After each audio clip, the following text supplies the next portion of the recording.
Et donc François-Emmanuel Macron qui co-préside ce matin à l'Élysée cette réunion de la coalition des volontaires avec le Premier ministre britannique Keir Starmer, je vais y arriver, en présence de Volodymyr Zelensky, le président ukrainien qui est à Paris. Oui, absolument. Et après 6 mois de réunions, on va dire, à tous les étages, au niveau des chefs d'état-major des armées, au niveau des ministres de la Défense, mais aussi au niveau des grands chefs, les chefs d'État, eh bien, les Européens semblent enfin s'être mis d'accord sur les grandes lignes de ce qu'on appelle les garanties de sécurité qui seront apportées à l'Ukraine lorsque les armes se seront tues. Nous sommes prêts, en tout cas dit hier soir Emmanuel Macron en accueillant Volodymyr Zelensky à l'Élysée.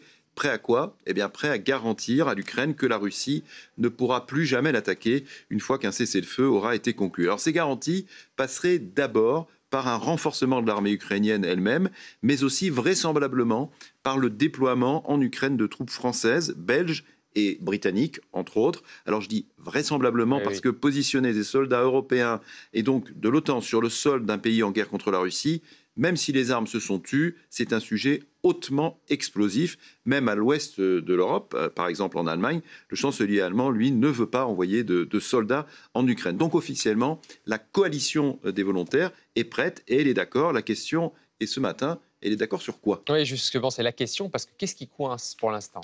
Alors, je crois qu'il y a 2 points de blocage qui, pour l'instant, sont inextricables. Ce sont ce qu'on appelle des nœuds gordiens. Première chose, c'est la position des États-Unis sur ces garanties de sécurité. De nombreux pays européens disent, bon, OK, on veut bien y aller. Et on attend.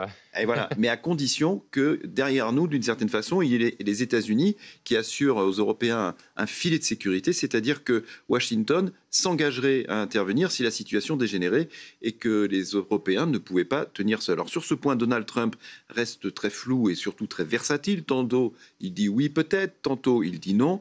Il y a quand même un élément qui ne change pas, il ne veut pas de soldats américains sur le sol ukrainien. Le deuxième point de blocage, qui finalement est en fait le premier, eh bien, c'est que Vladimir Poutine ne veut pas la paix. Il continue la guerre. Hein. Il envoie tous les jours des centaines de drones meurtriers sur l'Ukraine.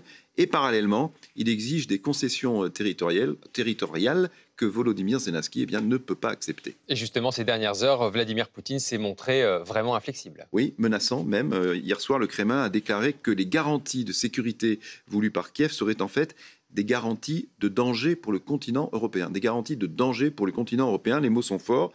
Et surtout, c'est une position invariable de la part de la Russie. Pour Moscou, des troupes occidentales en Ukraine, c'est clairement un casus belli. Là-dessus, comme sur le reste, Vladimir Poutine ne change pas d'avis. Ce qui peut évoluer aujourd'hui, c'est la position de Donald Trump. Il va s'entretenir, on le disait tout à l'heure, dans la journée par téléphone avec les Européens. Les Européens espèrent que le président américain va enfin décider de renforcer les sanctions à l'encontre de la Russie.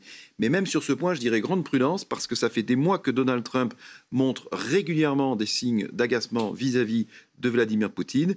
Mais non seulement il ne fait rien, mais en plus il va dans le sens du président russe. Les Européens espèrent donc peut-être un miracle. Et on suivra donc cette réunion des Européens toute la matinée sur France Info et à 8h10 dans le 10 minutes info avec notre invité.